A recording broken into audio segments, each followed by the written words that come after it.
ਬਿਸਮਿਲ੍ਲਾਹਿਰਰਹਿਮਾਨਿਰਰਹੀਮ ਤੇ अस्सलाम वालेकुम।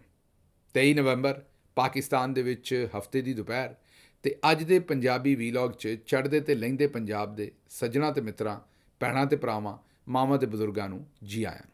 ਸਭ ਤੋਂ ਪਹਿਲੀ ਖਬਰ ਜਿਹਦੇ ਤੇ ਅਸੀਂ ਚਾਨਣ ਪਾਉਣਾ ਔਰ ਜ਼ਰੂਰ ਪਾਉਣਾ, ਉਹ ਖਬਰ ਹੈ 24 ਨਵੰਬਰ ਦਾ ਇਹਤਜਾਜ ਜਿਹੜਾ ਕੱਲ੍ਹ ਹੋਣ ਜਾ ਰਿਹਾ ਹੈ। ਲੇਕਿਨ ਗੱਲ ਇਹ ਵੀ ਇਸ ਇਹਤਜਾਜ 'ਚ ਜਾਣਾ ਕਿਉਂ ਹੈ। ਸਵਾਲ ਵੱਡਾ ਇਹ ਹੈ ਵੀ ਕੀ ਲੈਣ ਜਾਣਾ ਉੱਥੇ ਅਸੀਂ।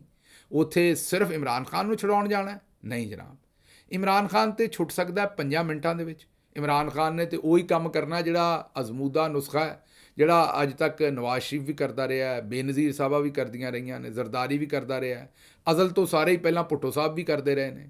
ਉਹੀ ਨੁਸਖਾ ਹੈ। ਉਹ ਨੁਸਖਾ ਕੀ ਹੈ ਵੀ ਡੀਲ ਕਰੋ, ਸਾਈਨ ਕਰੋ, NRO ਲਵੋ ਅਤੇ ਮੁਲਕ ਤੋਂ ਭੱਜੋ। 2-4 ਸਾਲਾਂ ਬਾਅਦ ਫਿਰ ਵਾਪਸ ਆਓ, ਫਿਰ ਚੌਧਰੀ ਨਿਜ਼ਾਮਦੀਨ ਦੇ ਨਾਲ ਰਲ ਕੇ ਤੇ ਸਾਡੀ ਧੌਣ ਦੇ ਉੱਤੇ ਬਹਿ ਜਾਓ, ਜਿਵੇਂ ਇਸ ਵੇਲੇ ਨਵਾਜ਼ ਸ਼ਰੀਫ ਬੈਠਾ। ਇਹ ਤਾਂ ਅਜ਼ਮੂਦਾ ਨੁਸਖਾ, ਜਿਹੜਾ ਮਰਜ਼ੀ ਅਜ਼ਮਾ ਲੈ। ਹਕੀਮ ਸਾਹਿਬ ਵੀ ਉਹੀ ਨੇ ਅਤੇ ਨੁਸਖਾ ਵੀ ਉਹੀ ਹੈ। ਬਾਬਾ ਵੀ ਗਰਮ ਅਤੇ ਬਾਬੇ ਦੀਆਂ ਗੋਲੀਆਂ ਵੀ ਗਰਮ। ਇਹ ਗੱਲ ਇਹ ਹੈ ਕਿ ਲੇਕਿਨ ਇਮਰਾਨ ਖਾਨ ਉਹ ਪਹਿਲਾ ਲੀਡਰ ਹੈ ਜਿਹਨੇ ਆਖਿਆ ਵੀ ਮੈਂ ਇਹ ਕੰਮ ਨਹੀਂ ਕਰਨਾ। ਉਹਨੇ ਆਖਿਆ ਇਹ ਮੇਰੀ ਅਣਖ ਦੇ ਵੀ ਖਿਲਾਫ ਹੈ ਅਤੇ ਇਹ ਮੇਰੀ ਆਵਾਮ ਦੀ ਅਣਖ ਦੇ ਵੀ ਖਿਲਾਫ ਹੈ। ਉਹਨਾਂ ਆਖਿਆ ਵੀ ਇਹਦੇ ਨਾਲ ਮੇਰੀ ਆਵਾਮ ਜਿਹੜੀ ਹੈ ਉਹਨਾਂ ਦਾ ਸਿਰ ਨੀਵਾਂ ਹੁੰਦਾ ਹੈ। ਜਦੋਂ ਮੈਂ ਆਪਣੀ ਪੱਗ ਨੀਵੀਂ ਕਰਦਾ ਆਵਾਮ ਦੇ ਲੀਡਰ ਦੇ ਤੌਰ 'ਤੇ, ਅਤੇ ਆਵਾਮ ਦੀ ਪੱਗ ਵੀ ਨੀਵੀਂ ਹੋ ਜਾਂਦੀ। ਪਹਿਲਾ ਲੀਡਰ ਤੁਹਾਨੂੰ ਲੱਭਿਆ 77 ਸਾਲਾਂ 'ਚ ਜਿਹਨੇ ਆਖਿਆ ਵੀ ਮੈਂ ਚੌਧਰੀ ਨਿਜ਼ਾਮਦੀਨ ਦੀ ਲੱਤ ਥੱਲਿਓਂ ਨਹੀਂ ਲੰਘਣਾ। ਪਹਿਲਾ ਲੀਡਰ ਹੈ ਜਿਹਨੇ ਆਖਿਆ ਵੀ ਮੈਨੂੰ ਮਾਰ ਕੁੱਟ ਕੇ ਜੋ ਕਰਨਾ ਜੇ ਕਰ ਲਓ, ਜੇ ਮੈਂ ਜੇਲੇ ਜਾਣਾ ਤਾਂ ਮੈਂ ਵੱਡੇ ਬੂਹੇ 'ਚੋਂ ਲੰਘਣਾ, ਮੈਂ ਨਿੱਕੇ ਬੂਹੇ 'ਚੋਂ ਨਹੀਂ ਲੰਘਣਾ। ਅਗਰ ਤੁਸੀਂ ਮੈਨੂੰ ਇੱਥੋਂ ਕੱਢਣਾ ਤਾਂ ਵੱਡਾ ਬੂਹਾ ਖੋਲ੍ਹੋ, ਉਹਦੇ ਵਿੱਚੋਂ ਮੈਂ ਨਿਕਲਾਂਗਾ। ਬਹਰਹਾਲ ਇੱਥੇ ਮੈਚ ਫਸਿਆ। ਚੌਧਰੀ ਨਿਜ਼ਾਮਦੀਨ ਬਿਲਕੁਲ ਇਮਰਾਨ ਖਾਨ ਨੂੰ, ਸੱਚੀ ਗੱਲ ਤੁਹਾਨੂੰ ਮੈਂ ਦੱਸਾਂ, ਜੇਲੇ ਨਹੀਂ ਰੱਖਣਾ ਚਾਹੁੰਦਾ। ਕਿਉਂ ਨਹੀਂ ਰੱਖਣਾ ਚਾਹੁੰਦਾ? ਕਿਉਂਕਿ ਉਹਦੀ ਆਪਣੀ ਬੱਸ ਹੋਈ ਹੈ, ਨਾ ਇਕਾਨਮੀ ਕੰਟਰੋਲ ਹੋਣ ਡਈ ਹੈ। ਲੋਕ ਗਾਲਮੰਦਾ ਵੀ ਚੰਗਾ ਕਰਦੇ ਨੇ ਦਿਨ ਰਾਤ। ਕੋਈ ਸ਼ੈ ਇਹਨਾਂ ਦੇ ਕਾਬੂ 'ਚ ਨਹੀਂ ਹੈਗੀ। ਨਾ ਰੋਟੀ ਚੱਜ ਨਾਲ ਖਾ ਸਕਦੇ ਨੇ ਕਿਤੇ ਬਹਿ ਕੇ, ਨਾ ਬਾਹਰ ਨਿਕਲ ਸਕਦੇ ਨੇ। ਆਵਾਮ ਤੋਏ ਲਾਨਤ ਕਰਨ ਡਈ ਹੈ ਜਿੱਧਰ ਜਿਹੜਾ ਜਾਂਦਾ ਹੈ। ਇਹਨਾਂ ਨੂੰ ਸਮਝ ਨਹੀਂ ਆਉਣ ਡਈ ਵੀ ਕਿਹੜੇ ਪਾਸੇ ਜਾਈਏ ਅਤੇ ਮੰਜੀ ਕਿੱਥੇ ਡਾਈਏ। ਇਹਨਾਂ ਦੇ ਆਪਣੇ ਘਰ ਵਾਲੇ, ਇਹਨਾਂ ਦੇ ਆਪਣੇ ਜਵਾਕ, ਇਹਨਾਂ ਦੇ ਆਪਣੇ ਨਿਆਣੇ ਇਹਨਾਂ ਨੂੰ ਜਿਹੜੇ ਸੈਨਤਾਂ ਵੀ ਮਾਰਦੇ ਨੇ ਅਤੇ ਲਾਨਤਾਂ ਵੀ ਮਾਰਦੇ ਨੇ। ਇਸ ਹਾਲਾਤ ਦੇ ਵਿੱਚ ਇਕੱਲੇ ਕਾਜ਼ੀ ਨੂੰ ਡੋਨਟ ਵਾਲੀ ਲਾਨਤ ਨਹੀਂ ਪੈਂਦੀ, ਇਹਨਾਂ ਸਾਰਿਆਂ ਨੂੰ ਪੈਂਦੀ ਹੈ। ਇਹਨਾਂ ਹਾਲਾਤ ਦੇ ਵਿੱਚ ਇਸਟੈਬਲਿਸ਼ਮੈਂਟ ਕਦੇ ਨਹੀਂ ਚਾਹੁੰਦੀ ਵੀ ਉਹ ਇਮਰਾਨ ਖਾਨ ਨੂੰ ਅੰਦਰ ਰੱਖਣ। ਬਸ ਉਹ ਇੰਨਾ ਕੰਮ ਚਾਹੁੰਦੇ ਨੇ ਵੀ ਯਾਰ ਤੂੰ ਕਿਉਂ ਅੜਿਆ ਹੈ ਭਾਈ ਮੇਰੇ, ਕਿਹੜਾ ਐਡਾ ਤੂੰ ਕੋਈ ਦੁੱਲਾ ਭੱਟੀ ਹੈ, ਜਾਂ ਕਿਹੜਾ ਤੂੰ ਐਡਾ ਕੋਈ, ਮੇਰਾ ਮਤਲਬ ਹੈ ਕਿ ਕੋਈ ਰਣਜੀਤ ਸਿੰਘ ਹੈ, ਤੂੰ ਮੰਨ ਜਾ ਜਿਵੇਂ ਨਵਾਜ਼ ਸ਼ਰੀਫ ਮੰਨਦਾ ਰਿਹਾ। ਪਰ ਇਮਰਾਨ ਖਾਨ ਨੇ ਆਖਿਆ ਵੀ ਤੁਸੀਂ ਦੁੱਲਾ ਭੱਟੀ ਰਣਜੀਤ ਸਿੰਘ ਦੇ ਤਾਂ ਨਾਂ ਸੁਣੇ ਸਨ, ਮੈਂ ਤੁਹਾਨੂੰ ਉਹਨਾਂ ਤੋਂ ਵੀ ਵੱਡੀ ਬਹਾਦਰੀ ਕਰਕੇ ਦੱਸਾਂਗਾ। ਮੈਂ ਤੁਹਾਨੂੰ ਟੀਪੂ ਸੁਲਤਾਨ ਦੇ ਜੋੜ ਦੀ ਬਹਾਦਰੀ ਕਰਕੇ ਦੱਸਾਂਗਾ। ਅਤੇ ਮੈਂ ਲੱਤ ਥੱਲਿਓਂ ਨਹੀਂ ਲੰਘਣਾ, ਨਾ ਮੈਂ ਚਾਹੁੰਦਾ ਤੁਸੀਂ ਮੇਰੀ ਲੱਤ ਥੱਲਿਓਂ ਲੰਘੋ। ਮੈਂ ਸਿਰਫ ਇੱਕੋ ਹੀ ਗੱਲ ਚਾਹੁੰਦਾ ਵੀ ਤੁਸੀਂ ਸਾਰੇ ਆਵਾਮ ਦੀ ਲੱਤ ਥੱਲਿਓਂ ਦੀ ਲੰਘੋ। ਅਤੇ ਇਸ ਕੰਮ ਦੇ ਉੱਤੇ ਇਮਰਾਨ ਖਾਨ ਜੁੜ ਗਿਆ। ਹੁਣ ਇਮਰਾਨ ਖਾਨ ਨੂੰ ਬਾਹਰ ਨਹੀਂ ਕੱਢਣਾ, ਮੈਂ ਜਿਵੇਂ ਆਖਿਆ, ਉਹ ਤਾਂ ਆਪਣੇ ਆਪ ਨੂੰ ਆਪੇ ਹੀ ਬਾਹਰ ਕੱਢ ਸਕਦਾ। ਅਸਲ ਅਸੀਂ ਆਪਣੀ ਚੁੰਡ ਛਡਾਉਣੀ ਹੈ।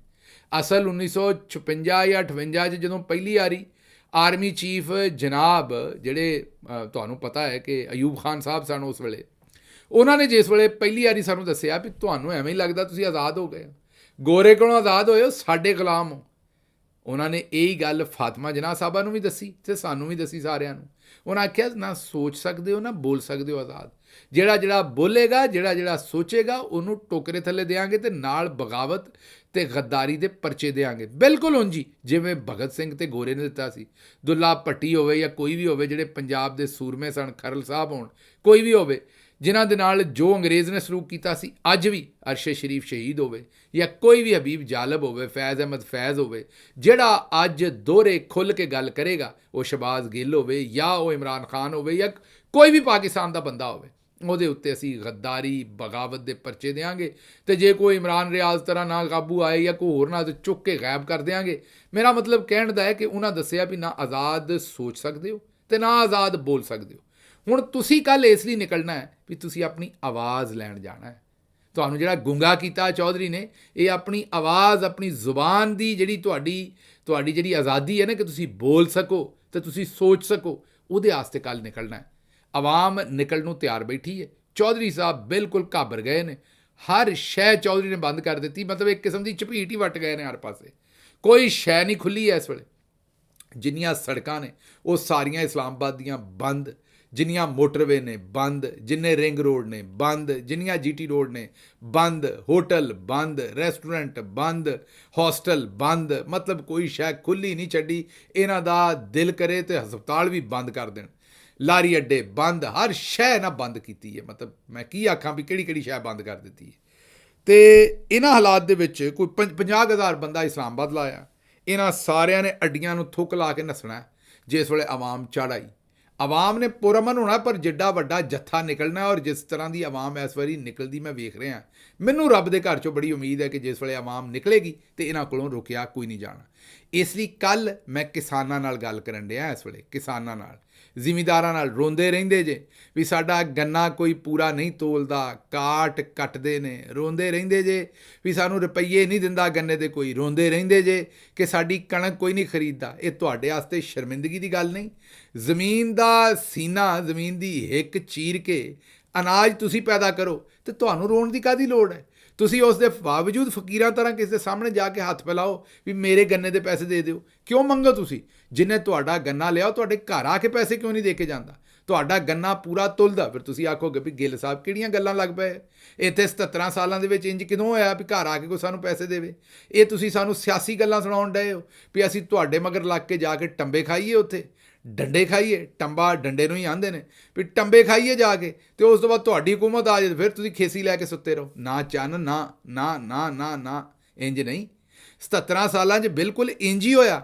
ਫਿਰ ਸ਼ੌਕਤ ਖਾਨਮ ਮਰਹੂਮਾਂ ਦਾ ਪੁੱਤਰ ਜਦੋਂ ਵਜ਼ੀਰ ਆਜ਼ਮ ਬਣਿਆ ਅਤੇ ਉਹਨੇ ਮਿੱਲਾਂ ਵਕਤ 'ਤੇ ਚਲਾ ਕੇ ਵਿਖਾਈਆਂ, ਚਲਾਈਆਂ ਕਿ ਨਹੀਂ? ਦੱਸੋ ਥੱਲੇ ਕੌਮੈਂਟਸ ਦੇ ਵਿੱਚ ਜੇ ਮੈਂ ਝੂਠ ਮਾਰਨਾ, ਤੁਹਾਡੀਆਂ ਜੁੱਤੀਆਂ ਅਤੇ ਮੇਰਾ ਸਿਰ ਜੇ ਮੈਂ ਝੂਠ ਮਾਰਦਾ ਹੋਵਾਂ, ਮੈਨੂੰ ਦੱਸੋ ਇੰਜ ਹੋਇਆ ਜਾਂ ਨਹੀਂ ਹੋਇਆ? ਮੈਨੂੰ ਦੱਸੋ ਕਿ ਉਹਨੇ ਟਾਈਮ ਦੇ ਉੱਤੇ ਤੁਹਾਨੂੰ ਪੈਸਾ ਰੁਪਈਆ ਜਿਹੜਾ ਤੁਹਾਡਾ ਧੇਲਾ ਬਣਦਾ ਸੀ, ਇਹਨਾਂ ਜਿਹੜੇ ਮਿੱਲਾਂ ਵਾਲੇ ਸਨ ਇਹਨਾਂ ਦੀਆਂ ਧੌਣ 'ਤੇ ਗੂਠਾ ਰੱਖ ਕੇ ਕਢਵਾਇਆ ਕਿ ਨਹੀਂ, ਬਲਕਿ ਗੋਡਾ ਰੱਖ ਕੇ ਕਢਵਾਇਆ ਕਿ ਨਹੀਂ? ਤੁਹਾਨੂੰ ਰੁਪਈਏ ਮਿਲੇ ਸਨ ਕਿ ਨਹੀਂ? ਪੂਰਾ ਗੰਨਾ ਤੁਲਿਆ ਸੀ ਕਿ ਨਹੀਂ? ਸਭ ਕੁਝ ਪੂਰਾ ਹੋਇਆ ਸੀ ਨਾ। ਅਤੇ ਹੁਣ ਨਿਕਲੋ ਮਰੋ ਬਾਹਰ। ਹੁਣ ਇਹ ਨਹੀਂ ਹੋਣਾ ਵੀ ਇੱਕ ਪਾਸੇ ਰੋਂਦੇ ਰਹਿਣਾ ਜਿਸ ਵੇਲੇ ਜ਼ੁਲਮ ਕਰਨ, ਅਤੇ ਜਿਸ ਵੇਲੇ ਵੇਲਾ ਆਵੇ ਕਿਸੇ ਸੂਰਮੇ ਨਾਲ ਖਲੋਣ ਦਾ ਅਤੇ ਉਹਨੂੰ ਇਕੱਲਿਆਂ ਛੱਡ ਦੇਣਾ। ਅਤੇ ਫਿਰ ਕੋਈ ਨਾ ਕੋਈ ਸ਼ਾਇਰ ਪੰਜਾਬ ਦਾ ਬੈਠਾ ਲਿਖੇਗਾ ਜੇ ਤੁਸੀਂ ਇਸ ਵਾਰੀ ਵੀ ਇੰਜ ਹੀ ਕੀਤਾ, ਮੈਨੂੰ ਬਾਜ ਭਰਾਵਾਂ ਮਾਰਿਆ, ਮੇਰੀ ਖਾਲੀ ਹੋ ਗਈ ਕੰਡ ਜਾਂ ਨੰਗੀ ਹੋ ਗਈ ਕੰਡ। ਇਹ ਪੰਜਾਬ ਦੀ ਧਰਤੀ ਦੇ ਵਿੱਚ ਪਹਿਲਾਂ ਦੇ ਵੀ ਸੂਰਮਿਆਂ ਦੇ ਬਾਰੇ ਇਹੀ ਕਹਾਣੀਆਂ ਅਤੇ ਗੱਲਾਂ ਲਿਖੀਆਂ ਜਾਂਦੀਆਂ ਨੇ, ਕਿਉਂਕਿ ਉਦੋਂ ਵੀ ਅਸੀਂ ਪੰਜਾਬੀਆਂ ਨੇ ਸੂਰਮਿਆਂ ਨੂੰ ਇਕੱਲਾ ਛੱਡ ਦਿੱਤਾ। ਜਿਸ ਵੇਲੇ ਉਹ ਸੂਰਮੇ ਸਾਡੀ ਜੰਗ ਲੜਨ ਰਹੇ ਸਨ ਅਤੇ ਅਸੀਂ ਉਹਨਾਂ ਦੇ ਨਾਲ ਹਿੱਕ ਨਾ ਜੋੜੀ, ਜਾ ਕੇ ਮੋਢੇ ਨਾਲ ਮੋਢਾ ਨਾ ਜੋੜਿਆ। ਅਤੇ ਹੁਣ ਇਮਰਾਨ ਖਾਨ ਵਰਗਾ ਸੂਰਮਾ ਦੋਹਰੇ ਤੇ ਸਾਨੂੰ 100-200 ਸਾਲ 'ਚ ਨਹੀਂ ਲੱਭਣਾ। ਅਤੇ ਜੇ ਉਹ ਖਲੋ ਗਿਆ, ਉਹਨੇ ਪੈਰਾਂ 'ਤੇ ਭਾਰ ਦੇ ਦਿੱਤਾ ਆਪਣੇ ਟੱਬਰ ਦੀ, ਆਪਣੇ ਯਾਰਾਂ ਸੱਜਣਾ ਦੀ, ਆਪਣੀ ਪੂਰੀ ਪਾਰਟੀ ਦੀ, ਆਪਣੀ ਹਰ ਸ਼ੈ ਦੀ ਉਹਨੇ ਜਿਹੜੀ ਕੁਰਬਾਨੀ ਉਹ ਦੇ ਛੱਡੀ ਹੈ। ਅਤੇ ਅਸੀਂ ਬੈਠੇ ਉੱਥੇ ਰੋਂਦੇ ਰਹਿਣਾ ਵੀ ਸਾਡੀ 4000 ਵਾਲੀ ਜਿਹੜੀ ਕਣਕ ਉਹ 2600 ਨੂੰ ਵਿਕਣ ਡਈ ਹੈ। ਅਸੀਂ ਰੋਂਦੇ ਰਹਿਣਾ ਵੀ ਸਾਡਾ ਗੰਨਾ ਸਹੀ ਨਹੀਂ ਤੁਲਦਾ। ਅਸੀਂ ਰੋਂਦੇ ਰਹਿਣਾ ਵੀ ਸਾਡਾ ਗੰਨੇ ਦੇ ਕੋਈ ਮੁੱਲ ਨਹੀਂ ਸਾਨੂੰ ਦਿੰਦਾ। ਅਸੀਂ ਮਰੀਏ, ਬਾਹਰ ਨਿਕਲੀਏ ਅਤੇ ਪਬਲਿਕ ਨਾਲ ਰਲ ਕੇ ਅਤੇ ਉੱਥੇ ਜ਼ੋਰ ਮਾਰੀਏ। ਉਹ ਪਿੰਡ 'ਚ ਕਿਸੇ ਦਾ ਗੱਡਾ ਫਸਿਆ ਵੇਖਿਆ ਜੇ? ਗੱਡਾ ਫਸਿਆ ਵੇਖਿਆ ਜੇ? ਉਹ ਫਸਿਆ ਰਹਿੰਦਾ ਜੇ 4 ਬੰਦੇ ਨਾਲ ਰਲ ਕੇ ਜ਼ੋਰ ਨਾ ਮਰਵਾਉਣ। ਉਹ ਇੱਥੇ ਤੁਹਾਡਾ ਆਪਣਾ ਗੱਡਾ ਫਸਿਆ ਜੇ। ਇਮਰਾਨ ਖਾਨ ਦਾ ਨਹੀਂ, ਉਹ ਤਾਂ ਕੱਢ ਲਏਗਾ ਜਦੋਂ ਉਹਦਾ ਦਿਲ ਕਰੇਗਾ। ਉਹਨੇ ਤਾਂ ਉਹੀ ਕਰਨਾ ਜੋ ਸਾਰਿਆਂ ਨੇ ਪਹਿਲਾਂ ਕੀਤਾ। ਉਹ ਆਂਦਾ ਮੈਂ ਨਹੀਂ ਕੱਢਣਾ। ਇਹ ਤੁਹਾਡਾ ਗੱਡਾ ਫਸਿਆ ਜਿਹਨੂੰ ਉਹ ਕੱਢਣ ਦੀ ਕੋਸ਼ਿਸ਼ ਕਰਨ ਡਿਆ। ਅਤੇ ਰਲੋ ਅਤੇ ਨਾਲ ਜ਼ੋਰ ਮਾਰੋ ਅਤੇ ਇਸ ਵਾਰੀ 24 ਤਾਰੀਖ ਨੂੰ ਪੂਰੇ, ਮੈਂ ਕਹਿੰਦਾ ਬੰਬੇ ਬੁਲਾ ਦਿਓ ਇੱਕ ਵਾਰੀ। ਇਸ ਤਰੀਕੇ ਨਾਲ ਨਿਕਲੋ ਵੀ ਇਹਨਾਂ ਨੂੰ ਇੱਕ ਵਾਰੀ ਲੱਗ ਲੋ ਜਾਏ ਵੀ ਬੰਦੇ ਨਿਕਲੇ ਕਿਸ ਪਾਸੇ ਉਹਨੇ। ਅਗਲੇ ਪਾਸੇ ਤੁਰਨੇ, ਅਗਲੇ ਪਾਸੇ ਜਨਾਬ ਤੁਹਾਡੇ ਸਾਹਮਣੇ ਸਿਰਫ ਮੈਂ ਲਿਸਟ ਰੱਖਣੀ ਹੈ। ਇਹ ਹੁਣ ਮੈਨੂੰ ਨਹੀਂ ਪਤਾ ਵੀ ਇਹ ਕਿੰਨੇ ਥਾਂ ਨੇ, 60 ਨੇ, 65 ਨੇ, 70 ਨੇ। ਲਿਸਟ ਜਿਹੜੀ ਲੰਮੀ, ਇਹਦੇ 'ਚ ਵੀ ਕਈ ਥਾਂ ਨਹੀਂ ਹੈਗੇ। ਮਤਲਬ ਮੈਨੂੰ ਇੱਥੇ ਇੰਡੀਅਨਐਪਲਿਸ ਨਹੀਂ ਨਜ਼ਰ ਆਇਆ। ਆਪਣਾ ਇੰਡੀਆਨਾ ਸਟੇਟ ਜਿਹੜੀ, ਉਹਦੇ ਵਿੱਚ ਇੰਡੀਅਨਐਪਲਿਸ ਜਿਹੜਾ, ਉਹਦੇ ਵਿੱਚ ਵੀ ਮੁਜ਼ਾਹਰਾ ਹੋ ਰਿਹਾ। ਹੋਰ ਬੜੇ ਸਾਰੇ ਥਾਂ ਨੇ ਜਿਹੜੇ ਮੈਨੂੰ ਇੱਥੇ ਨਜ਼ਰ ਹੀ ਨਹੀਂ ਆ ਰਹੇ। ਇਹ ਲਿਸਟ ਮੇਰੇ ਕੋਲ ਆਈ ਹੈ, ਲੇਕਿਨ ਇਹ ਲਿਸਟ ਵੀ ਇਨਕੰਪਲੀਟ ਹੈ। ਬੜੇ ਸਾਰੇ ਹੋਰ ਥਾਂ ਨੇ ਜਿੱਥੇ ਮੁਜ਼ਾਹਰੇ ਹੋ ਰਹੇ ਨੇ, ਉਹਨਾਂ ਦੇ ਨਾਂ ਹੀ ਅਸੀਂ, ਕਿਉਂਕਿ ਇੰਨੇ ਥਾਵਾਂ 'ਤੇ ਹੋ ਰਹੇ ਨੇ, ਉਹ ਲਿਸਟ ਹੀ ਨਹੀਂ ਮੁਰਤਬ ਹੋ ਪਾ ਰਹੀ ਹੈ ਜੇ। ਅਤੇ ਇਸ ਵਾਰੀ ਪੂਰੀ ਦੁਨੀਆ ਨਿਕਲ ਆਈ ਜੇ। ਓਵਰਸੀਜ਼ ਪਾਕਿਸਤਾਨੀਆਂ ਨੂੰ ਮੇਰਾ ਸਲਾਮ ਹੈ। ਮੈਂ ਆਪ ਜਿਹੜਾ ਉਹ 24 ਤਾਰੀਖ ਨੂੰ ਸ਼ਾਮੀ 4 ਵਜੇ ਇਤਵਾਰ ਵਾਲੇ ਦਿਨ, ਹਾਂਜੀ 24 ਤਾਰੀਖ ਸ਼ਾਮੀ 4 ਵਜੇ ਇਤਵਾਰ ਵਾਲੇ ਦਿਨ ਮੈਂ ਆਪ ਟਾਈਮ ਸਕੁਏਅਰ 'ਤੇ ਹੋਣਾ ਨਿਊਯਾਰਕ ਦੇ ਵਿੱਚ। ਸਭ ਤੋਂ ਵੱਡਾ ਸਾਡਾ ਜਿਹੜਾ ਅਮਰੀਕਾ ਦਾ ਮੁਜ਼ਾਹਰਾ ਹੋਣਾ ਉਹ ਨਿਊਯਾਰਕ 'ਚ ਹੋਣਾ।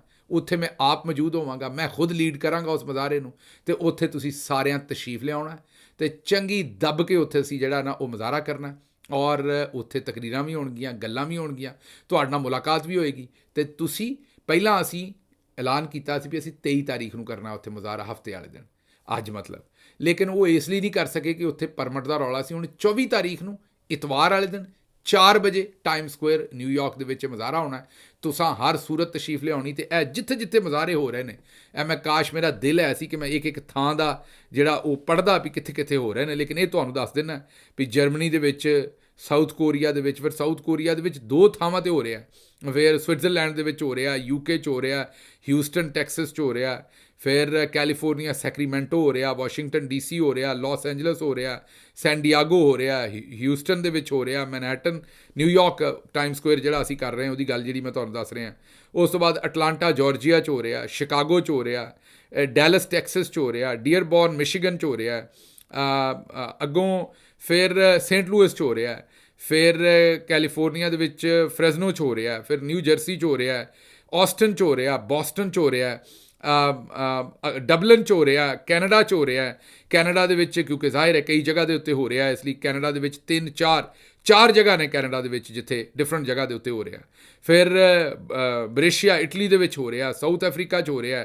ਇੱਥੇ ਰਾਣਾ ਸਾਹਿਬ ਨੇ ਮੇਰੇ ਨਾਲ ਰਾਬਤਾ ਵੀ ਕੀਤਾ ਸੀ, ਉਹ ਮੈਨੂੰ ਕਹਿ ਰਹੇ ਸਨ ਕਿ ਇੱਕ ਸਾਡੇ ਲਈ ਜਿਹੜਾ ਉਹ ਵੀਡੀਓ ਪੈਗਾਮ ਵੀ ਰਿਕਾਰਡ ਕਰਵਾਓ। ਮੈਂ ਬਿਲਕੁਲ ਹਾਜ਼ਰ ਹਾਂ ਰਾਣਾ ਸਾਹਿਬ, ਤੁਸੀਂ ਮਾਸ਼ਾਅੱਲਾ ਬੜਾ ਚੰਗਾ ਉੱਤੇ ਮੁਜ਼ਾਹਰਾ ਕਰ ਰਹੇ ਹੋ, ਲੇਕਿਨ ਮਾਜ਼ਰਤ ਮੇਰੀ ਸਿਰਫ ਇਸ ਲਈ ਕਿ ਇਤਨੇ ਸਾਰੇ, ਇਹ ਤੁਸੀਂ ਵੇਖ ਰਹੇ ਹੋ ਨਾ, ਇਹ ਸਾਰੇ ਹੀ ਦੋਸਤਾਂ ਨਾਲ ਮੈਂ ਰਾਬਤੇ 'ਚ ਸਾਰੇ ਵੀਡੀਓ ਪੈਗਾਮ ਮੰਗ ਰਹੇ ਸਨ, ਅਤੇ ਉਹ ਫਿਰ ਮੈਂ ਕੋਈ ਚੰਦ ਤੇ ਕਰਵਾ ਸਕਿਆ, ਸਾਰੇ ਨਹੀਂ ਕਰਵਾ ਸਕਿਆ। ਲੇਕਿਨ ਇਸ ਵੀਲੌਗ ਦੇ ਮੈਂ ਤਵੱਸਤ ਨਾਲ ਸਾਰੇ ਲੋਕਾਂ ਨੂੰ ਇਹ ਕਹਿ ਰਿਹਾ ਕਿ ਸਾਊਥ ਅਫਰੀਕਾ ਜੋਹਾਨਸਬਰਗ ਦੇ ਵਿੱਚ ਮੇਫੇਅਰ ਐਵਨਿਊ ਦੇ 3rd ਐਵਨਿਊ ਮੇਫੇਅਰ ਦੇ ਵਿੱਚ ਇਹ ਜਿਹੜਾ ਮੁਜ਼ਾਹਰਾ ਹੋ ਰਿਹਾ, ਇਹਦੇ 'ਤੇ ਤੁਸੀਂ ਜ਼ਰੂਰ ਸ਼ਾਮਿਲ ਹੋਣਾ। ਹਰ ਸੂਰਤ ਇਹ 24 ਤਾਰੀਖ ਨੂੰ ਇਹ 2:30 ਵਜੇ ਤਕਰੀਬਨ ਜਿਹੜਾ ਇਹ ਮੁਜ਼ਾਹਰਾ ਉੱਥੇ ਹੋ ਰਿਹਾ। ਅੱਛਾ ਜੀ, ਅੱਗੋਂ ਨਾਰਵੇ 'ਚ ਹੋ ਰਿਹਾ 3 ਵਜੇ, ਆਸਟ੍ਰੇਲੀਆ ਦੇ ਵਿੱਚ ਫਿਰ ਕਈ ਹੋ ਰਹੇ ਨੇ ਮੁਜ਼ਾਹਰੇ, ਪਰਥ 'ਚ ਵੀ ਹੋ ਰਿਹਾ, ਬ੍ਰਿਸਬਨ 'ਚ ਵੀ ਹੋ ਰਿਹਾ, ਕੈਨਬਰਾ 'ਚ ਵੀ ਹੋ ਰਿਹਾ, ਸਿਡਨੀ 'ਚ ਵੀ ਮੇਰਾ ਖਿਆਲ ਹੋ ਰਿਹਾ, ਅਤੇ ਮੈਲਬੌਰਨ 'ਚ ਵੀ ਹੋ ਰਿਹਾ। ਮਤਲਬ ਕਈ ਜਗ੍ਹਾ ਨੇ ਇਸ ਤਰ੍ਹਾਂ ਤਾਂ। ਨਿਊਜ਼ੀਲੈਂਡ 'ਚ ਵੀ ਹੋ ਰਿਹਾ, ਬਰਸਲਸ ਦੇ ਵਿੱਚ ਹੋ ਰਿਹਾ, ਫਿਰ ਡੈਨਮਾਰਕ 'ਚ ਹੋ ਰਿਹਾ, ਸਪੇਨ 'ਚ ਹੋ ਰਿਹਾ, ਹਾਲੈਂਡ 'ਚ ਹੋ ਰਿਹਾ, ਜਾਪਾਨ 'ਚ ਹੋ ਰਹੇ ਨੇ 2 ਜਗ੍ਹਾ ਦੇ ਉੱਤੇ।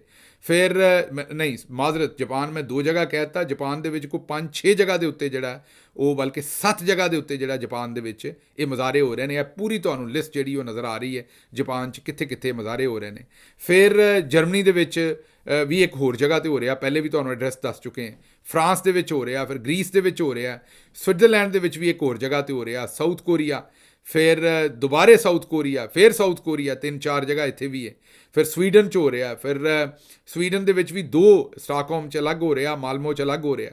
ਫਿਰ ਇਸੇ ਤਰੀਕੇ ਨਾਲ ਅੱਗੇ ਤੁਹਾਨੂੰ ਗ੍ਰੀਸ ਦਾ ਅਸੀਂ ਦੱਸ ਚੁੱਕੇ ਹਾਂ, ਐਥਨਸ ਆ, ਔਰ ਇਸੇ ਤਰੀਕੇ ਨਾਲ ਜਿਹੜਾ ਉਹ ਆਸਟਰੀਆ ਦੇ ਵਿੱਚ ਵੀ ਹੋ ਰਿਹਾ। ਇਹ ਹਜੇ ਬੜੀਆਂ ਸਾਰੇ ਥਾਂ ਨੇ, ਜਿਸ ਤਰ੍ਹਾਂ ਮੈਂ ਤੁਹਾਨੂੰ ਦੱਸਿਆ ਕਿ ਇੰਡੀਆਨਾ ਸਟੇਟ ਦੇ ਵਿੱਚ, ਇੰਡੀਅਨੈਪਲਸ ਦੇ ਵਿੱਚ ਵੀ ਮੁਜ਼ਾਹਰਾ ਹੋ ਰਿਹਾ, ਲੇਕਿਨ ਉਹਦੇ ਬਾਰੇ ਅਸੀਂ ਅਜੇ ਤੱਕ ਤੁਹਾਨੂੰ ਦੱਸ ਨਹੀਂ ਸਕੇ, ਇਹ ਲਿਸਟ ਦੇ ਵਿੱਚ ਮੌਜੂਦ ਨਹੀਂ। ਹੋਰ ਵੀ ਬੜੇ ਸਾਰੇ ਸ਼ਹਿਰ ਨੇ ਜਿਹੜੇ ਇੱਥੇ ਮੌਜੂਦ ਨਹੀਂ ਹੈਗੇ, ਲੇਕਿਨ ਉੱਥੇ ਮੁਜ਼ਾਹਰੇ ਜਿਹੜੇ ਨੇ ਹੋ ਰਹੇ ਨੇ। ਅਤੇ ਜਦੋਂ ਪੂਰੀ ਦੁਨੀਆ ਬਾਹਰ ਨਿਕਲ ਆਈ ਹੈ ਅਤੇ ਤੁਸੀਂ ਵੀ ਹਰ ਸੂਰਤ ਬਾਹਰ ਨਿਕਲਣਾ ਹੈ ਔਰ ਆਵਾਜ਼ ਬੁਲੰਦ ਕਰਨੀ ਹੈ। ਅੱਛਾ ਜੀ, ਅਗਲੀ ਖਬਰ ਤੁਹਾਡੇ ਸਾਹਮਣੇ ਜਿਹੜੀ ਅਸੀਂ ਰੱਖਣੀ ਹੈ ਉਹ ਬੜੀ ਇੰਟਰਸਟਿੰਗ ਹੈ। ਉਹ ਖਬਰ ਇਹ ਹੈ ਕਿ ਬਾਜੀ ਮਰੀਮ ਨੇ ਆਖਿਆ ਵੀ ਹਰ ਰੋਜ਼ ਪਾਕਿਸਤਾਨ 'ਚ, ਬਾਜੀ ਮਰੀਮ ਨੇ ਆਪਣੀ ਤਾਰੀਫ ਕੀਤੀ ਹੈ ਕਿ ਅੱਜ ਕੱਲ੍ਹ ਹਰ ਰੋਜ਼ ਪਾਕਿਸਤਾਨ ਦੇ ਵਿੱਚ ਕੋਈ ਨਾ ਕੋਈ ਚੰਗੀ ਖਬਰ ਆ ਰਹੀ ਹੈ। ਬਾਜੀ ਅਸਲ ਦੇ ਵਿੱਚ ਆਪਣੀ ਤਾਰੀਫ ਦੱਸ ਰਹੀ ਸੀ ਕਿ ਵੇਖੋ ਮੈਂ ਕਿੱਡੀ ਸੋਹਣੀ ਹਕੂਮਤ ਕਰ ਰਹੀ। ਮੇਰੀ ਭੈਣ ਇਹ ਕਹਿ ਰਹੀ ਸੀ ਵੀ ਇੰਜ ਕਰਦੀ ਮੈਂ ਕਿੱਡੀ ਚੰਗੀ ਲੱਗਦੀ, ਮਤਲਬ ਕਹਿਣ ਦਾ ਕਿ ਅੱਜ ਕੱਲ੍ਹ ਮੈਂ ਹਕੂਮਤ ਕਰ ਰਹੀ ਹਾਂ ਅਤੇ ਵੇਖੋ ਕਿੱਡੀ ਸੋਹਣੀ ਹਕੂਮਤ ਮੈਂ ਕਰ ਰਹੀ ਹਾਂ। ਅਤੇ ਬਾਜੀ ਨੇ ਆਖਿਆ ਵੀ ਪਾਕਿਸਤਾਨ 'ਚ ਅੱਜ ਕੱਲ੍ਹ ਹਰ ਰੋਜ਼ ਕੋਈ ਨਾ ਕੋਈ ਅੱਛੀ ਖਬਰ ਆਉਂਦੀ। ਬਾਜੀ ਜੀ ਇਹ ਕੁਛ ਅੱਛੀਆਂ ਖਬਰਾਂ ਤੁਹਾਡੇ ਸਾਹਮਣੇ ਰੱਖਦੇ ਹਾਂ, ਨਾਲ ਤੁਹਾਨੂੰ ਮੁਬਾਰਕਬਾਦ ਦਿੰਦੇ, ਬਲਕਿ ਤੁਸੀਂ ਲੱਡੂ ਖਾਓ ਬਾਜੀ ਜੀ, ਪੂਰਾ ਲੱਡੂ ਖਾਣਾ, ਅੱਧਾ ਨਾ ਖਾਣਾ, ਮਿਹਰਬਾਨੀ ਕਰਕੇ ਪੂਰਾ ਖਾਣਾ। ਭੈਣ ਮੇਰੀ ਹੈ, ਕਿਤੇ ਸੁੱਟਣਾ ਵੀ ਨਹੀਂ ਥੱਲੇ। ਆਹੋ, ਮੇਰਾ ਮਤਲਬ ਐਵੇਂ ਕਿਤੇ ਸੁੱਟ ਲੈ ਤਾਂ ਆਦਤ ਹੈ ਬਾਜੀ ਨੂੰ ਥੱਲੇ ਸੁੱਟ ਦਿੰਦੀ, ਥੱਲਿਓਂ ਭੁੰਜੋ। ਸਾਡੀ ਉਹ ਜਿਹੜੀ ਡਰਟੀ ਬਾਜੀ ਹੈ ਦੂਜੀ ਅਜ਼ਮਾ, ਉਹਨੂੰ ਅਸੀਂ ਡਰਟੀ ਬਾਜੀ ਆਨੇ, ਮੁੰਡੇ ਤੇ ਉਹਨੂੰ ਡਰਟੀ ਆਂਟੀ ਆਉਂਦੇ ਨੇ, ਪਰ ਮੇਰੀ ਉਮਰ ਤਾਂ ਨਹੀਂ ਬਣਦੀ ਮੈਂ ਉਹਨਾਂ ਨੂੰ ਡਰਟੀ ਆਂਟੀ ਆਖਾਂ, ਡਰਟੀ ਬਾਜੀ ਆਖਾਂਗਾ। ਡਰਟੀ ਮਤਲਬ ਕਿ ਉਹਨਾਂ ਦੀਆਂ ਜਿਹੜੀਆਂ ਗੱਲਾਂ ਨੇ ਉਸ ਵਜ੍ਹਾ ਤੋਂ। ਉਹ ਜਿਹੜੀ ਡਰਟੀ ਬਾਜੀ ਹੈ ਉਹ ਬਾਜੀ ਨੂੰ ਆਦਤ ਪਈ ਵੀ ਅੱਧਾ ਲੱਡੂ ਥੱਲੇ ਸੁੱਟਾਂਗੀ, ਉਹ ਚੁੱਕ ਕੇ ਖਾ ਲੇਗੀ। ਅਤੇ ਬਾਜੀ ਇਹ ਵਾਲਾ ਲੱਡੂ ਸੁੱਟਣਾ ਨਹੀਂ, ਕਿਉਂਕਿ ਮੈਂ ਗੱਲਾਂ ਤੁਹਾਡੇ ਸਾਹਮਣੇ ਸਾਰੀਆਂ ਰੱਖਦੇ ਹਾਂ। 1 ਹਫ਼ਤੇ ਦੇ ਅੰਦਰ ਬਾਜੀ, ਲੰਮੀ ਗੱਲ ਨਹੀਂ ਅਸੀਂ ਕਰਾਂਗੇ। ਤੁਸੀਂ ਆਖਿਆ ਨਾ ਰੋਜ਼ ਹੀ ਚੰਗੀ ਖਬਰ ਆਉਂਦੀ ਹੈ, 1 ਹਫ਼ਤੇ ਦੀਆਂ ਗੱਲਾਂ ਸੁਣਾਣੇ ਤੁਹਾਨੂੰ।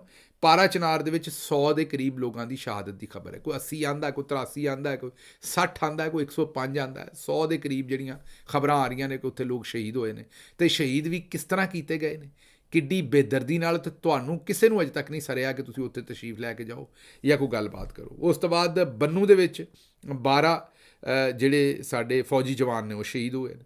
ਸ਼ਹੀਦ ਹੋਏ ਨੇ। ਫਿਰ ਦੀਰ ਦੇ ਵਿੱਚ 8 ਫੌਜੀ ਜਵਾਨ ਜਿਹੜੇ ਨੇ ਸ਼ਹੀਦ ਹੋਏ ਨੇ। ਫਿਰ ਤੀਰਾ ਦੇ ਵਿੱਚ ਵੀ ਉਹ ਕੱਲ੍ਹ ਪਰਸੋਂ ਦੀ ਇੱਕ ਵੀਡੀਓ ਆਈ ਸੀ, ਉਹਦਾ ਸਾਨੂੰ ਨਹੀਂ ਪਤਾ ਕਿਸ ਦਿਨ ਦਾ ਉਹ ਸਾਨਿਆ। ਫਿਰ ਇਹ ਕਹਿੰਦੀਆਂ ਨੇ ਕਿ ਹਰ ਰੋਜ਼ ਹੀ ਗੁੱਡ ਖਬਰ ਜਿਹੜੀ ਉਹ ਮਿਲ ਰਹੀ ਹੈ। ਉਸ ਤੋਂ ਬਾਅਦ ਤੁਸੀਂ ਵੇਖਿਆ ਹੀ ਹੈ ਇਸ ਵੇਲੇ ਪੂਰਾ ਪਾਕਿਸਤਾਨ ਬੰਦ ਹੈ, ਲਾਹੌਰ ਬੰਦ ਹੈ, GT ਰੋਡ ਬੰਦ ਹੈ, ਮੋਟਰਵੇਜ਼ ਬੰਦ ਹੈ, ਸਕੂਲ ਬੰਦ ਨੇ, ਲਾਰੀ ਅੱਡੇ ਬੰਦ ਨੇ, ਹੋਸਟਲ ਬੰਦ ਨੇ ਬੱਚਿਆਂ ਦੇ, ਯੂਨੀਵਰਸਿਟੀਆਂ ਕਾਲਜ ਬੰਦ ਨੇ। ਉਸ ਤੋਂ ਬਾਅਦ ਕੋਈ ਰੈਸਟੋਰੈਂਟ, ਕੋਈ ਸ਼ੈ ਤੁਸੀਂ ਉੱਥੇ ਖੁੱਲੀ ਜਿਹੜੀ ਉਹ ਨਹੀਂ ਛੱਡੀ। ਪੰਜਾਬ ਪੂਰੇ ਦੇ ਵਿੱਚ ਜਿਹੜੇ ਨੇ ਉਹ ਵੈਂਟੀਲੇਟਰ ਜਿਹੜੇ ਨੇ ਉਹ ਇੰਨੇ ਘੱਟ ਨੇ ਕਿ ਪੂਰੇ ਦਾ ਪੂਰਾ ਬੁਹਰਾਨ ਹੈ ਵੈਂਟੀਲੇਟਰ ਦਾ। ਅੱਜ ਕੋਈ ਆਫਤ ਆ ਜਾਏ ਤੇ ਉਹ ਪਤਾ ਨਹੀਂ ਲੋਕਾਂ ਨੇ ਕਿਸ ਤਰ੍ਹਾਂ ਪੂਰੇ ਆਉਣਾ। ਫਿਰ 30 ਮਰੀਜ਼ਾਂ ਨੂੰ ਤੁਸੀਂ ਆਪੇ ਹੀ ਏਡਸ ਕਰ ਦਿੱਤੀ ਹੈ। ਆਹੋ, ਹਾਂਜੀ, 30 ਮਰੀਜ਼ਾਂ ਨੂੰ ਬਾਜੀ ਦੀ ਹਕੂਮਤ ਨੇ ਏਡਸ ਦਾ ਤੋਹਫਾ ਦਿੱਤਾ ਹੈ। ਵਿਚਾਰੇ ਡਾਇਲਿਸਿਸ ਕਰਵਾਉਣ ਗਏ ਸੀ, ਗੁਰਦਿਆਂ ਦਾ ਇਲਾਜ ਕਰਵਾਉਣ ਗਏ ਸੀ ਉੱਥੇ ਨਸ਼ਤਰ ਹਸਪਤਾਲ ਦੇ ਵਿੱਚ। ਉਹ ਮਸ਼ੀਨਾਂ ਦੇ ਵਿੱਚ ਪਹਿਲੇ ਏਡਸ ਦੇ ਮਰੀਜ਼ਾਂ ਦਾ ਡਾਇਲਿਸਿਸ ਹੋਇਆ ਸੀ, ਉਹਨਾਂ ਨੂੰ ਸਹੀ ਸਾਫ਼ ਨਹੀਂ ਕੀਤਾ, ਨਵੇਂ ਮਰੀਜ਼ਾਂ ਨੂੰ ਲਾਈ, ਇੱਕ ਮਰੀਜ਼ ਫੌਤ ਹੋ ਗਿਆ, ਬਾਕੀ ਜਿਹੜੇ ਨੇ 30 ਜਿਹੜੇ ਉਹਨਾਂ ਨੂੰ ਏਡਸ ਮੁੰਤਕਿਲ ਕਰ ਦਿੱਤੀ। ਚਲੋ ਹੋਰ ਬਾਜੀ ਨੇ ਕੋਈ ਤੋਹਫਾ ਦਿੱਤਾ ਜਾਂ ਨਹੀਂ ਦਿੱਤਾ, ਕਮ ਅਜ਼ ਕਮ ਏਡਸ ਤੇ ਦਿੱਤੀ ਹੈ। ਹੁਣ ਮੇਰਾ ਖਿਆਲ ਹੈ ਬਾਜੀ ਤੈਨੂੰ ਹਰ ਥਾਂ ਦੇ ਉੱਤੇ ਤਸਵੀਰ ਲਾਉਣ ਦਾ ਬੜਾ ਸ਼ੌਕ ਹੈ। ਇਹ ਜਿਹੜਾ ਤੇਰੀ ਕੁਤਾਈ ਦੀ ਵਜ੍ਹਾ ਤੋਂ, ਤੇਰੀ ਹਕੂਮਤ ਦੀ ਕੁਤਾਈ ਦੀ ਵਜ੍ਹਾ ਤੋਂ ਜਿਹੜਾ ਬੰਦਾ ਮਰਿਆ ਉਹਦੇ ਤਬੂਤ 'ਤੇ ਵੀ ਆਪਣੀ ਤਸਵੀਰ ਲਾ ਦੇਣੀ ਸੀ, ਤਾਂ ਕਿ ਉਸ ਵਿੱਚ ਜਦੋਂ ਥੱਲੇ ਫਰਿਸ਼ਤੇ ਹਿਸਾਬ ਕਰਦੇ ਉਹਨਾਂ ਨੂੰ ਵੀ ਪਤਾ ਲੱਗਦਾ ਵੀ ਇਹ ਕਿਹੜੀ ਖਾਤੂਨ ਦੇ ਤਾਵਨ ਨਾਲ ਇਹ ਵਿਚਾਰਾ ਮਰ ਕੇ ਆਇਆ ਦੁਨੀਆ ਤੋਂ। ਉਹਨਾਂ ਕਹਿੰਦੇ ਨਾ ਕਿ ਇਹ ਬਰਾਡਕਾਸਟ ਫਲਾਣੇ ਦੇ ਤਾਵਨ ਨਾਲ ਹੈ। ਇਹ ਜਿਹੜੀਆਂ ਅਮਵਾਤ ਨੇ ਵੀ ਹੁਣ ਤੁਹਾਡੇ ਤਾਵਨ ਨਾਲ ਹੀ, ਜਿਹੜਾ 30 ਲੋਕਾਂ ਨੂੰ ਤੁਸੀਂ ਏਡਸ ਦਾ ਤੋਹਫਾ ਦੇ ਦਿੱਤਾ। ਇੱਥੇ ਵੀ ਆਪਣੀਆਂ ਤਸਵੀਰਾਂ ਲਾਓ ਤਾਂ ਕਿ ਸੱਜੋ ਪਤਾ ਤਾਂ ਲੱਗੇ, ਜਾਂ ਆਪਣੇ ਅੱਬੇ ਦਾ ਬੂਥਾ ਲਾਓ ਜਾਂ ਆਪਣਾ ਲਾਓ ਤਾਂ ਕਿ ਪਤਾ ਤਾਂ ਲੱਗੇ ਨਾ ਵੀ ਇਹ ਏਡਸ ਦਾ ਤੋਹਫਾ ਵੀ ਲੋਕਾਂ ਨੂੰ ਤੁਸੀਂ ਦਿੱਤਾ। ਅਤੇ ਇਹ ਜ਼ਰਾ ਮਿਹਰਬਾਨੀ ਕਰੋ, ਇਹ ਕੰਮ ਵੀ ਤੁਸੀਂ ਕਰੋ। ਅੱਛਾ, ਅਗਲੇ ਪਾਸੇ ਤੁਰ ਪੈਂਦੇ। ਇਹ ਤਾਂ ਤੁਸੀਂ ਹਸਪਤਾਲਾਂ ਦੇ ਵਿੱਚ ਅਦਵੀਆਤ ਦਾ ਬੁਹਰਾਨ ਹੈ। ਅਸੀਂ ਨਹੀਂ ਆਉਂਦੇ, ਡੌਨ ਨੇ ਖਬਰ ਦਿੱਤੀ ਸੀ ਕਿ ਲਾਈਫ ਸੇਵਿੰਗ ਜਿਹੜੀਆਂ ਡਰੱਗਸ ਨੇ ਉਹਨਾਂ ਦਾ ਬੁਹਰਾਨ ਹੈ। ਫਿਰ ਹੁਣੇ ਹੀ ਡੌਨ ਨੇ ਖਬਰ ਕੀ, ਤੁਹਾਡੇ ਆਪਣੇ ਜਿਹੜੇ 2 ਹਫ਼ਤੇ ਪਹਿਲਾਂ ਦੀ ਗੱਲ ਹੈ, ਤੁਹਾਡੇ ਆਪਣੇ ਵਜ਼ੀਰ ਖਜ਼ਾਨਾ ਆਉਂਦੇ ਨੇ, ਨਾ ਕੋਈ ਡਿਪੋਜ਼ਿਟ ਦੇਣ ਨੂੰ ਤਿਆਰ ਹੈ, ਨਾ ਰੋਲ ਓਵਰ ਕਰਨ ਨੂੰ ਤਿਆਰ ਹੈ।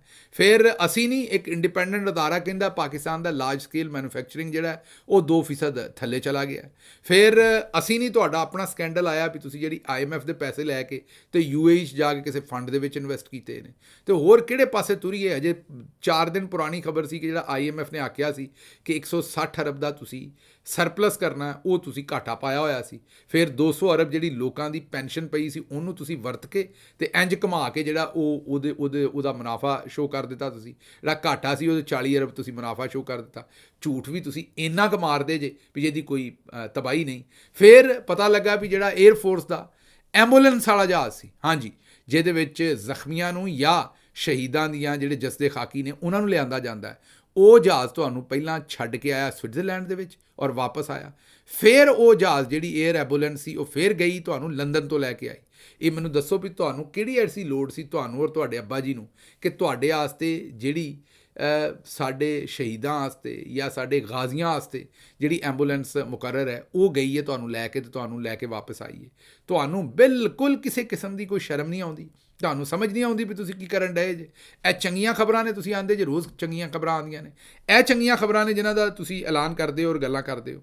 ਬਹਰਹਾਲ ਹੁਣ ਅਗਲੇ ਪਾਸੇ ਖਬਰਾਂ ਤਾਂ ਹੋਰ ਬੜੀਆਂ ਸਨ, ਲੇਕਿਨ ਮੈਂ ਤੁਹਾਨੂੰ ਇਹੀ ਦੱਸ ਸਕਣਾ ਕਿ ਕੱਲ੍ਹ ਦੀ ਅੱਗੋਂ ਅਸੀਂ ਖਬਰਾਂ ਤੁਹਾਨੂੰ ਰੱਖਾਂਗੇ, ਲੇਕਿਨ ਅੱਜ ਜ਼ਰਾ ਇੰਨੀ ਤੁਹਾਡੇ ਨਾਲ ਸਿਰਫ ਗੱਲ ਕਰ ਲਈਏ ਕਿ ਤੁਸੀਂ ਜਿਹੜਾ ਹੈ ਨਾ ਜੀ, ਹਰ ਸੂਰਤ ਸਵੇਰੇ ਨਿਕਲਣਾ ਜੀ। ਕਿਸੇ ਸੂਰਤ ਅਗਰ ਤੁਸੀਂ ਬਾਹਰ ਹੋ, ਫਾਰ ਐਗਜ਼ਾਮਪਲ ਅਗਰ ਤੁਸੀਂ ਨਿਊਯਾਰਕ ਦੇ ਆਸੇ ਪਾਸੇ ਹੋ, ਤੇ ਹਰ ਸੂਰਤ ਟਾਈਮ ਸਕੁਏਰ 'ਤੇ ਆਉਣਾ। ਬਾਕੀ ਤੁਹਾਡੇ ਸਾਹਮਣੇ ਲਿਸਟ ਰੱਖ ਛੱਡੀ ਹੈ, ਜਿੱਥੇ ਜਿੱਥੇ ਮੁਜ਼ਾਹਰੇ ਹੋ ਰਹੇ ਨੇ ਉੱਥੇ ਵੀ ਤਸ਼ਰੀਫ ਲੈ ਕੇ ਜਾਓ, ਤੇ ਹਰ ਸੂਰਤ ਨਿਕਲਣਾ ਜੀ। ਇਹਨੂੰ ਆਪਣੀ ਜ਼ਿੰਮੇਵਾਰੀ ਸਮਝਣੀ। ਗੱਡਾ ਤੁਹਾਡਾ ਆਪਣਾ ਫਸਿਆ, ਨਿਕਲੋਗੇ ਤੇ ਫੇਰ ਹੀ ਤੁਹਾਡਾ ਗੱਡਾ ਨਿਕਲੇਗਾ। ਮੈਨੂੰ ਦਿਓ ਇਜਾਜ਼ਤ, ਰੱਬ ਰੱਖ।